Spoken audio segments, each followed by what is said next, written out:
Alright guys, welcome back to another Opera Omnia video where we're going to be talking about Iroha and Seven, who are going to be getting their reworks, their C90s, but Iroha is going to be getting her FR weapon. Not only that, but we also have the return of Raijin, who is going to be included with this upcoming banner. So do let me know down in the comment section below what your plans are going to be, whether you're going to be throwing some tickets, gems, or passing up on this banner. Do let me know in the comment section below. And of course, if you guys enjoy it, like, subscribe, do all that good stuff. Let's go ahead and jump into it and talk about the reworks first, and then I'll let you guys know whether or not it is worth pulling for. So we'll first start off with Seven with her rework to her skill 1, which gains 3 uses. It turns into a 4-hit melee brave plus an HP attack 3 times that recovers 20% brave in between HP attacks and deals 50% splash damage. Her skill 2 gains 2 uses. It turns into an 8-hit fire, ice, thunder melee brave plus an HP attack 3 times with 150% stolen max brave overflow. Her LD turns into a 2-hit melee brave plus an HP attack 7 times with a 200% stolen max brave overflow, recovers 20% brave in between HP attacks, and has instant turn rate, doesn't increase the turn count unless being used as a friend support or during the summon turn count. Now her LD buff adds a 20% brave damage up and HP damage up. Her HP attack Bondage Whip turns into a 6-hit melee brave plus an HP attack 3 times with 150% stolen max brave overflow, and extends the Bondage Whip buff to 8 turns. The buff no longer decreases after every field action.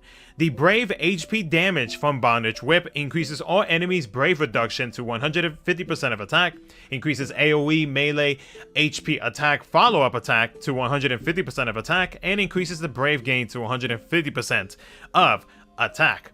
With her C90, her EX turns into a 3-hit melee brave plus an HP attack 2 times with a 200% stolen max brave overflow, and also recovers 20% brave in between HP attacks and deals 20% splash damage after each HP attack.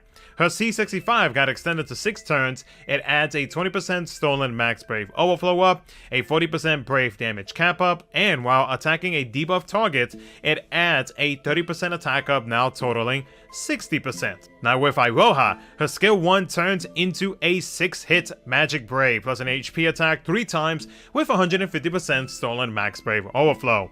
Her skill 2, Amatsu Fuga, turns into a 4-hit AoE magic brave plus an AoE HP attack 2 times. Now the Amatsu Fuga fusion turns into a 4-hit AoE magic brave plus an AoE HP attack 4 times.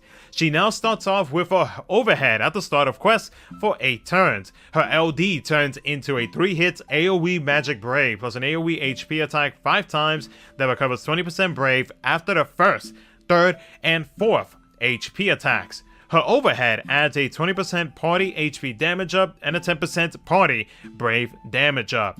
Now she starts off the fight with her EX ready to be used. Her EX, it party HP heals, it gains an increase in brave potency, and deals 20% splash damage after each HP attack. Her Kyoka Seigetsu adds a 20% HP damage up. Her C65 got extended to 6 turns and adds a 20% attack up, now totaling 40%, and a 40% brave damage cap up. Now with No as her partner, Iroha's FR cleanses all debuffs from the party, and then deals a 6-hit AoE magic brave plus an AoE HP attack 3 times that deals split HP damage. A party HP heals by 100% of the HP damage dealt up to 50% of max HP. Her FR conditions are as follows. You increase it by 30% whenever the party member's HP is greater than or equal to 100% at the start of turn, and a 20% increase whenever the party member's brave is greater than or equal to 20% of the max brave at the end of the turn. So is Iroha's FR, Seven, or Raijin worth pulling for in the upcoming banner? So we're gonna start off with Seven.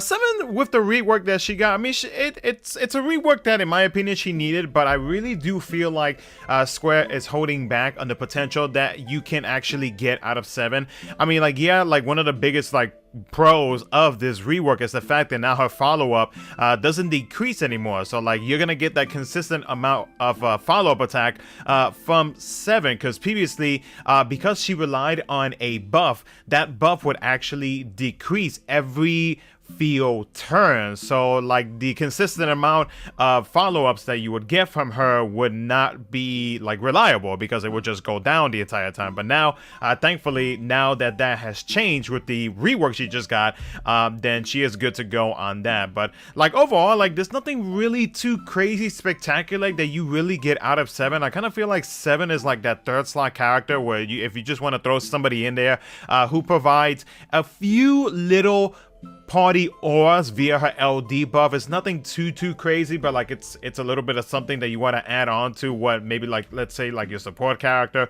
or just like anybody in general is already adding to the party. But like overall though, like in my opinion, 7, I don't really think she is really chase worthy unless you are a big fan of her. Then that, you know, favorites over anything else is definitely what you should be going for. But like overall though, I don't really think she actually brings anything too crazy into the game just yet. She does get another rework later down the line, and she does get an FR weapon, which does get some much better needed improvements, which in my opinion she should have gotten now, but that's just me, of course. So but overall though, I would say 7, you could probably hold off on chasing for her kit until a later date. Now for Raijin, for any newer players or players who have missed out on pulling his LD in the past, I would highly recommend that you pull for his LD weapon for that LD call ability, because the debuff that gets inflicted or that you inflict onto the enemies makes it so that they will be getting a 100% HP damage down, meaning that whatever HP damage that they're gonna hit you with, guess what? It's gonna be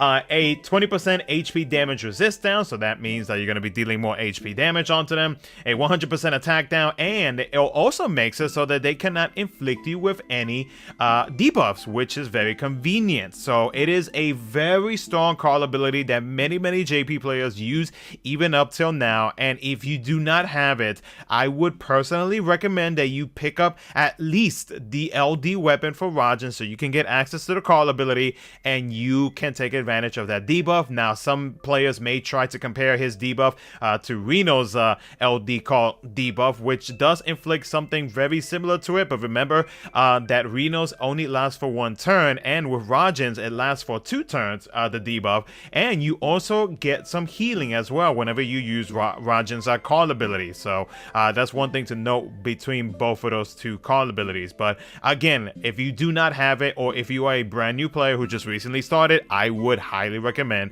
that you at the minimum pick up his LD ability and give him his character boards so that you can have access to everything that I have mentioned. And finally, with Iroha, her rework is solid. Her FR conditions are very easy to meet, and really Iroha is able to provide pretty much both of them. The second one, her overhead is able to help out with that, because her overhead makes it so that everybody retains 20% of their max brave at the end of their turn, so that's nothing to be concerned about. When it comes to her first condition, she is able to party HP heal, and of course you can bring other like characters, you can bring call abilities that is able to heal as well, or hell, even there are certain call abilities that is able to provide HP overflow. So if you know that the enemy is going to be HP happy, then you can equip those call abilities, like let's say Hope's LD call ability, you have Paladin Cecil's LD call ability, and I do believe you do have a few other ones. But like just like in general, as long as you have some way to be able to heal in case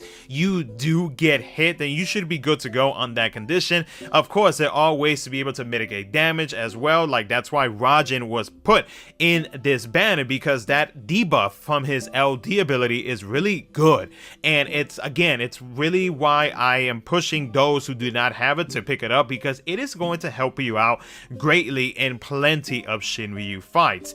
But in general though, making it so that that call ability makes the enemy just deal 0 damage is gonna be like a GG for you, even though it does does have a short turn duration on that debuff, it's still a very solid debuff, and if you time it out correctly, then you'll be good to go. And of course, that's not the only thing that helps in preventing or reducing HP damage from for being hit onto your team. There are many like ways to be able to reduce or just straight up make it to 0.